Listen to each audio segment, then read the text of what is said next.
Eric Reid. His NFL journey began with the kind of promise coaches dream about. Drafted in the first round by the San Francisco 49ers in 2013, Eric made an immediate impact. He earned a Pro Bowl selection as a rookie, rare territory for a safety, showcasing elite instincts, physicality, and leadership in one of the league's most feared defenses.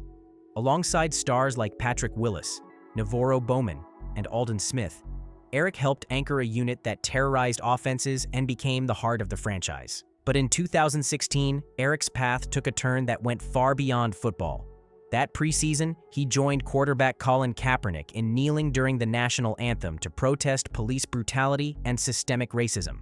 Reid wasn't a passive participant. He co-authored a 2017 New York Times op-ed with Kaepernick explaining the decision to kneel, emphasizing that it wasn't anti-military or anti-American, but a plea for justice. The backlash was immediate. Fans debated, media personalities raged, and critics labeled the protest unpatriotic. Still, Eric remained composed and unwavering. When Kaepernick went unsigned in 2017, many assumed Eric would at least find a home. He was young, talented, and proven. Yet free agency came and went with silence. Interest existed behind closed doors, but contracts never materialized. By 2018, Eric believed what many suspected. He was being punished not for his play, but for his principles. He filed a collusion grievance against the NFL, alleging that team owners conspired to keep him unsigned because of his activism. The claim mirrored Kaepernick's own case, and together they forced the league into the spotlight. Midway through the 2018 season, the Carolina Panthers broke the silence and signed Eric to a one-year deal. He played at a high level, 97 tackles in 13 games, and earned a 3-year extension in 2019. Yet in March 2020, he was released, and no team has signed him since. Eventually, Eric's grievance was settled confidentially alongside Kaepernick's in 2019. The terms were undisclosed, but his absence from the league spoke louder than any settlement figure. Sam Hurd played a role receiver for the Cowboys and Bears, a supporting player who earned praise for his work ethic. But in 2011, Hurd was arrested in an undercover drug sting, charged with intent to distribute large amounts of cocaine and marijuana. Federal investigators alleged Hurd intended to run a multi-million-dollar distribution ring.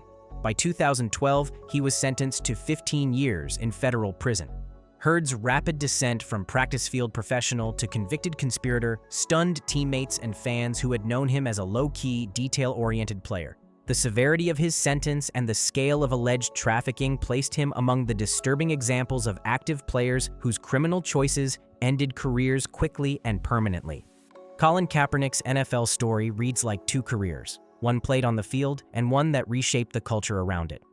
Long before controversy pulled his name into national debate, he was just a kid from Turlock, California, overlooked by major programs and doubted at the next level. Nevada took a chance, and he answered by becoming the only quarterback in NCAA history to pass for over 10,000 yards and rush for more than 4,000. San Francisco drafted him in 2011, planning to groom him behind Alex Smith. That plan changed fast. When Smith went down in mid-2012, Kaepernick stepped in and electrified the league. He didn't just manage games, he dominated them. His playoff performance against the Green Bay Packers, where he rushed for a then-record 181 yards as a quarterback, became instant NFL folklore. By February 2013, he had led the 49ers to Super Bowl 47. They lost narrowly to Baltimore, but it looked like the birth of a long reign. Then came August 26, 2016. During a preseason game, Kaepernick chose not to stand for the national anthem. The act wasn't spontaneous. He had been sitting during earlier games without much attention, but kneeling after consulting with former Green Beret Nate Dwyer made his message explicit. This was about racial injustice and police brutality. The reaction was seismic. Supporters called it a peaceful protest in the spirit of the First Amendment. Critics labeled it disrespectful. Social media turned it into a battleground. Sponsors distanced themselves, and news outlets turned every Sunday into a referendum on his character. Despite his talent, Kaepernick saw his opportunities evaporate. After opting out of his contract in early 2017, a move many believe was made under mutual understanding he'd be released, no franchise signed him again. He later filed a collusion grievance against the NFL, arguing owners had blackballed him. The league settled in 2019 under confidential terms. Kaepernick became a global figure in activism, but the price was the rest of his playing career. By the way, I'm going to be posting a lot more interesting videos on the channel. I'll greatly appreciate it if you could show support by liking this video and subscribing to the channel. Thank you. Alex Karras wasn't just another name on Detroit's defensive line. He was a force that reshaped the position. Drafted by the Lions in 1958, he became one of the most feared interior defenders of his era. His strength, leverage, and relentless motor made life miserable for quarterbacks and linemen throughout the 1960s. Teammates respected him, opponents remembered him. Fans saw him as the heartbeat of Detroit's defense. But in 1963, everything halted. The NFL launched a sweeping investigation into players associating with gamblers and betting on league games. Karras was directly implicated in gambling and maintaining ties with known bookmakers. Commissioner Pete Rozelle, determined to protect the sport's credibility, suspended him for the entire 1963 season. The same punishment handed to Green Bay's Paul Hornung. It was one of the earliest and most visible scandals to test the league's stance on integrity. The suspension didn't just sideline him, it branded him. An elite player at his peak was suddenly a cautionary tale. Some doubted he'd return at all, but when his ban was lifted in 1964, Karras came back with purpose. He regained his starting role, re-established his dominance, and rebuilt trust, the only way the league truly measures, through performance. His post-football chapter expanded that recovery. Acting roles in Blazing Saddles and Webster, plus national broadcasting work, turned him into a recognizable personality far beyond Detroit. Paul Hornung wasn't just a star, he was the face of football's golden age. They called him the Golden Boy for a reason. A Heisman Trophy winner at Notre Dame, the first overall pick in the 1957 draft, and a central weapon in Vince Lombardi's Packers dynasty, Hornung embodied everything the league wanted in a hero: charisma, versatility, and the ability to dominate big games. He led the league in scoring 3 straight seasons and helped power Green Bay to multiple championships. In the eyes of fans, he wasn't just a player, he was a symbol. But in 1963, the facade cracked. The NFL announced that Hornung had been gambling on league games, violating one of the most sacred rules in professional sports. Commissioner Pete Rozelle suspended him indefinitely, a stunning move that sent shockwaves through locker rooms and living rooms alike. A superstar was being benched not due to injury or decline, but because the league believed protecting public trust mattered more than protecting a marquee name. The punishment cost Hornung an entire season during the peak of his career. Lombardi, who adored him, couldn't shield him. Teammates moved on. The suspension branded him as the cautionary example of what happens when even legends cross the line. Yes, Hornung eventually returned. Yes, he made the Hall of Fame. But the gambling stain never fully disappeared. His name lives in 2 shadows, one cast by trophies and titles, the other by a reminder that no amount of fame exempts a player from the rules. Ray Rice arrived in Baltimore as a workhorse back, combining power and patience to become a franchise centerpiece. By 2008, he was a Pro Bowler. In 2009 and 2011, he again showed why the Ravens relied on his toughness. But on February 15, 2014, a video surfaced showing Rice striking his then-fiancée in an elevator and dragging her out, unconscious. The clip exploded across social media. Initially arrested and indicted, Rice's case and the NFL's handling became a scandal about domestic violence and league accountability. The Ravens terminated his contract, and Commissioner Goodell's office came under fire for leniency and earlier discipline. Rice's playing career was effectively ended overnight. Teams wouldn't sign him despite his on-field abilities. The public debate shifted to how leagues should punish off-field abuse, how evidence should be transparently handled, and how victims are protected. Rice later filed a lawsuit against the NFL, alleging mishandling of discipline. The emotional fallout never really healed. Once a reliable back who powered playoff runs, Rice became a poster for how quickly reputation and employment can vanish when private violence is exposed publicly. Greg Hardy entered the league as a pure power player from the trenches, a defensive end whose strength helped anchor Carolina's pass rush. He posted double-digit sacks and seemed destined for stardom. But in 2014, Hardy was arrested and later convicted in a domestic violence case in North Carolina. Charges that included assault and threats against an ex-girlfriend. The Panthers released him, and the NFL suspended Hardy for what many considered insufficient handling of domestic abuse allegations. The Cowboys later signed him, stirring fierce backlash from fans and domestic violence advocates. His short-lived second chance was clouded by public protest and scrutiny. Teams and sponsors steered clear when public pressure mounted. Even as Hardy flashed ability on the field, the damage to his reputation was severe and lasting. It is believed that players with domestic violence convictions find doors closed in locker rooms and boardrooms alike. Josh Shaw entered the NFL with the Qualities Coaches Prize, but don't always find toughness in open field tackling, enough burst to stay with receivers, and the versatility to move across schemes without becoming a liability. He wasn't a headline star, but he projected as the kind of defensive back who could carve out a respectable, durable career by doing the unglamorous work well. In 2023, while on injured reserve, Shaw was suspended for violating the NFL's gambling policy, and not in a gray area sense. He placed bets involving league games, stepping directly onto one of the most fiercely protected fault lines in professional sports. The league can tolerate certain off-field missteps. It can issue fines, counseling, and suspensions. However, gambling on the sport from within its own ranks falls into a category reserved for integrity crises. Why? Because the NFL's entire product hinges on the belief that outcomes are legitimate, that every down is unscripted, untainted, and earned. Even the perception that a player might influence, leak, or shape results for financial gain is enough to shake fan confidence, corporate backing, and the credibility of the scoreboard itself. Shaw's act didn't just violate a rule, it trespassed into the foundation that the league markets and defends. His suspension effectively froze his career and stained whatever body of work he had built. The misstep wasn't violent, scandalous, or tied to addiction. It was a breach of trust. Daryl Washington, a fierce linebacker who brought speed, instinct, and violent downhill tackling to Arizona's defense. He earned a Pro Bowl nod and looked like a central building block. Yet repeated off-field trouble derailed his trajectory. In 2014, Washington was suspended for violating the NFL's personal conduct policy and later suspended again for violating the league's policy on performance-enhancing substances. He also faced legal troubles, including an arrest for aggravated assault in 2013, which was later resolved but left a stain.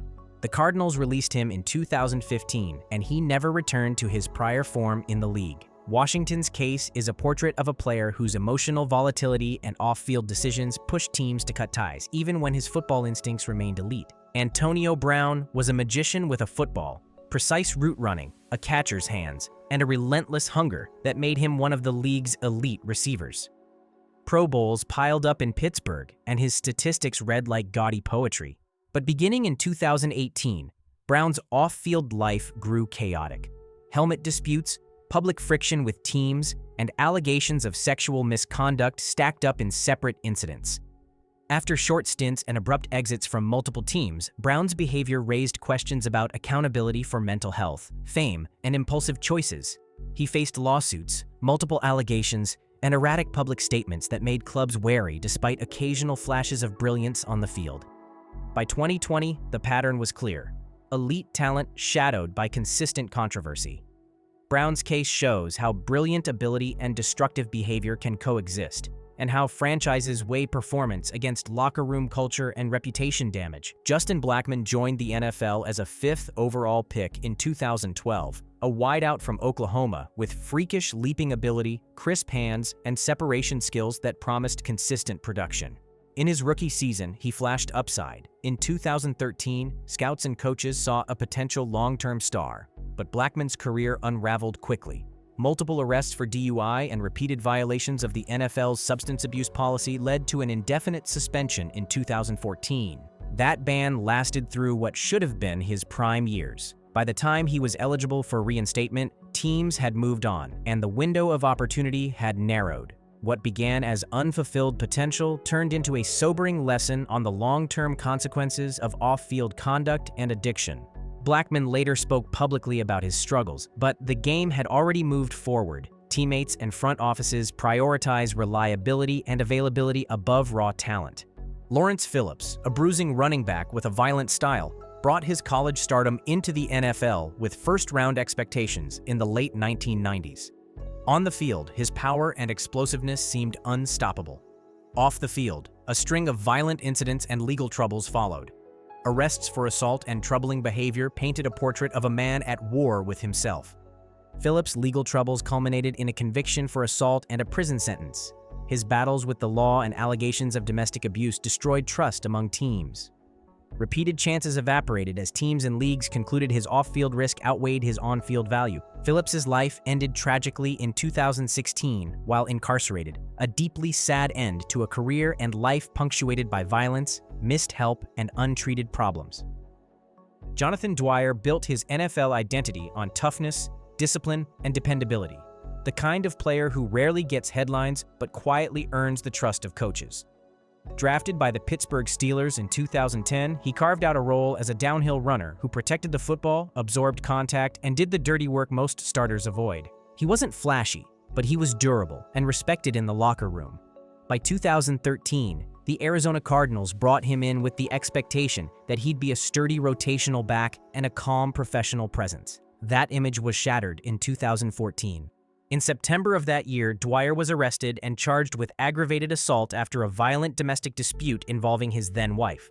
Police records revealed the incidents occurred on 2 separate days in July, and accounts from testimony and reported video evidence intensified public outrage. The timing amplified everything. The NFL was already facing national criticism for its handling of domestic violence cases. Fans, media, and sponsors were watching. The Cardinals responded immediately, placing Dwyer on the reserve list and cutting off his season.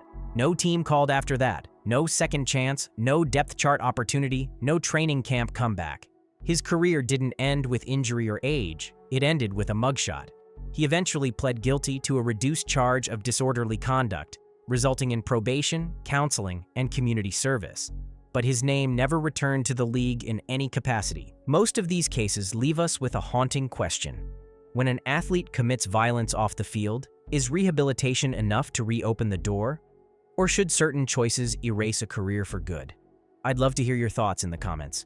Chad Johnson, better known as Okoshinko, brought superstar production and a personality loud enough to match it. He dominated in Cincinnati, earning Pro Bowls and 1,000-yard seasons fueled by slick routes and a flair for theatrics. But the off-field spotlight sometimes cast shadows. In 2007, he was arrested for allegedly headbutting his then-wife, and in 2012, Johnson was involved in a domestic dispute that led to short-term legal action and a brief jail stay. While his on-field exploits made him a household name, repeated personal missteps created distraction and mistrust. Teams weighed his draw and ability against the headaches of off-field headlines, and his NFL relevance faded after a high-profile move to the Patriots and short-lived later stops. Ryan Leaf. Once the most debated quarterback prospect in the country, he carried first-round expectations into the 1998 draft with elite physical tools. But Leaf's NFL career is often taught in scouting rooms as a warning. Inconsistent play, locker room volatility, and immaturity led to a short and turbulent pro tenure. Leaf battled substance abuse and legal troubles in later years. He served time behind bars near the end of the 2000s related to burglary and drug charges. Yet in recent years, he has pivoted toward recovery and mentorship, speaking publicly about addiction and mental health in athletes. The transition from highly touted draft bust to convicted felon to recovery advocate is a complex one. It highlights how early fame, unmet expectations, and personal demons can spiral. Art Schlichter. He is a textbook example of gambling addiction destroying a promising career. A college star and first-round pick, Schlichter's arm and competitive fire put him on the NFL map with the Colts. But an unrelenting gambling habit plagued him throughout his playing days and intensified after the pros. He was repeatedly disciplined and eventually banned in the aftermath of betting-related scandals. Schlichter later pleaded guilty to multiple fraud and gambling charges, serving substantial prison time across several convictions tied to betting and theft. The sport's relationship with gambling has always been fraught. Schlichter's fall showed how a player betting on outcomes or being consumed by wagers can lose everything: reputation, livelihood, and liberty. Vontaze Burfict was the embodiment of violent, instinctive play, an explosive linebacker who could change games with a hit. But Burfict's career was repeatedly interrupted by suspensions for illegal hits and on-field misconduct. Dangerous plays that skirted or crossed safety lines resulted in fines and multi-game suspensions. The Bengals and Raiders found his talent useful, but his reliability was inconsistent. Over time, these disciplinary patterns damaged his reputation and diminished the team's willingness to invest long-term. Burfict's temperament on the field raised questions about the balance between aggressive play and player safety, and how much discipline an employer can tolerate before the locker room cost outweighs the on-field benefit. Reuben Foster arrived as a first-round linebacker with instincts and speed that scouts drooled over. He flashed Pro Bowl potential early. But Foster's career unraveled amid allegations of domestic violence, legal entanglements, and instances of instability that led to multiple arrests and a trip through the league's disciplinary process. Washington released him after a brief acquisition. By the time legal issues and rehab needs were addressed, his draft capital and on-field window had narrowed. Teams are sensitive to character flags, especially when paired with legal risk and potential public relations fallout. Foster's decline is a clear reminder that elite physical tools can't mask recurring off-field red flags, and that organizations ultimately protect their fragile reputations. Derrius Guice stepped into the league with the profile of a bruising LSU back, his short area power and contact balance perfect for a punishing ground game. Drafted early in 2018, the Washington franchise anticipated a bell cow back for years. But injuries piled up, ACL tears and other setbacks robbed him of crucial development time. And in 2020, allegations of off-season domestic violence surfaced, prompting the league to investigate. Washington released Guice in 2020. Subsequent legal allegations complicated any potential return.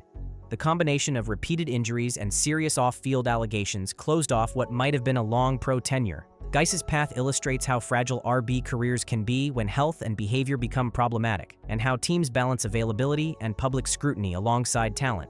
Travis Henry ran like he had something to prove every snap. Drafted by the Buffalo Bills in 2001, he quickly made a name for himself as a power back who could lower his shoulder and drag defenders for extra yards. In 2002, he rushed for over 1,400 yards and scored 13 touchdowns, the kind of production that cements a starter's role. Later, in Denver, flashes of that same force showed up again. Coaches trusted him. Defenses were prepared for him. Fans respected the way he played. But the downhill momentum of his career didn't carry into his life off the field. By the late 2000s, Henry's name was no longer showing up in highlight reels. It was appearing in court documents. In 2010, federal authorities indicted him in a cocaine trafficking case, alleging involvement in a multi-kilogram distribution operation. 2 years later, he was convicted and sentenced to prison. What had been a stable veteran career ended not with retirement, but with incarceration. This wasn't suspension territory. This was the kind of legal blow that strips away opportunity entirely. No roster spots, no workouts, no second contracts. The fallout hit more than Henry himself. Family members, former teammates, and communities who once cheered his name watched his legacy dissolve into something far heavier than bad press. One decision off the field can undo years of work and close every professional door in an instant. Aldon Smith. His first season promised a generational pass rusher, speed, bend, and a knack for quarterback disruption. Yet repeated arrests, DUI, firearms, and other incidents, paired with multiple league suspensions for substance violations, derailed his ascent. Smith's erratic off-field conduct led to a series of releases and short-term signings.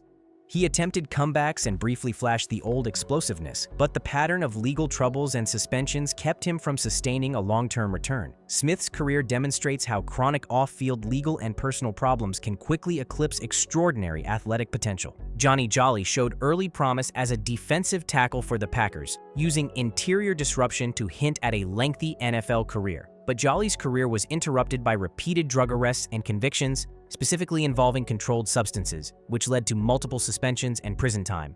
Green Bay ultimately cut Jolly as the off-field pattern proved incompatible with team needs. He made attempts at a return after release from incarceration, but the years away from elite competition and the legal record limited his opportunities.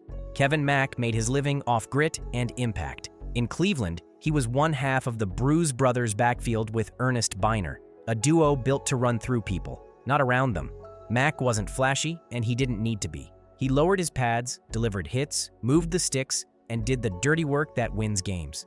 2 Pro Bowls and a fan base that loved him proved how much he mattered during the Browns' playoff pushes in the 1980s, but the same toughness that defined him on Sundays didn't protect him after the game stopped. Once he retired in the early 90s, things got harder. Legal trouble and substance issues followed, including arrests tied to drug possession. There was no media circus, no headline frenzy, just a slow fade. His reputation slipped, and the legacy he built on the field got tangled up with personal setbacks off the field. And that's the part people don't always see. Not every former player crashes loudly. Some unravel quietly. When the NFL's structure disappears, the routine, the paycheck, the identity, the weight hits different. Addiction, depression, money problems, loneliness, they don't always make the news, but they leave real marks on real people and on the families around them. Daryl Henley lashed speed and ball skills as a cornerback for the Rams through the late 1980s and early 90s, but off-field crime upended his career. Henley was convicted in a plot to smuggle cocaine and was sentenced to a long prison term. Once a young starter in the league, Henley's life shifted from professional athlete to convicted felon, and he never returned to the NFL. The transition from playing on Sundays to serving a sentence shows how quickly criminal involvement can terminate a pro career and sever community trust. When a player crosses the line into trafficking or violent crime, teams and leagues cut ties decisively. Henley's case remains a sobering example. Isaiah Wilson arrived as a hulking offensive tackle with jaw-dropping athleticism and a first-round pedigree. Drafted in the top 20 in 2020, expectations were high for his ability to anchor a blindside. Yet Wilson's NFL life was brief and chaotic. He left the Tennessee Titans training camp early, missed practices, and clashed with the coaching staff. Off-field issues, disciplinary and behavioral concerns, combined with inconsistent play, and he was waived in short order. Later, Wilson faced legal trouble, including a 2022 incident that led to an arrest. What looked like a long-term investment for a franchise became a disturbing tale about maturity, fit, and the mental readiness required for pro football's grind. Talent alone didn't translate into reliability. These aren't just tales of football careers lost. They're snapshots of how pressure, poor choices, or unchecked problems can turn elite opportunity into sudden downfall. If you enjoyed this video, I'm going to be posting a lot more interesting videos on the channel. I'd greatly appreciate it if you could like and subscribe. Thank you very much.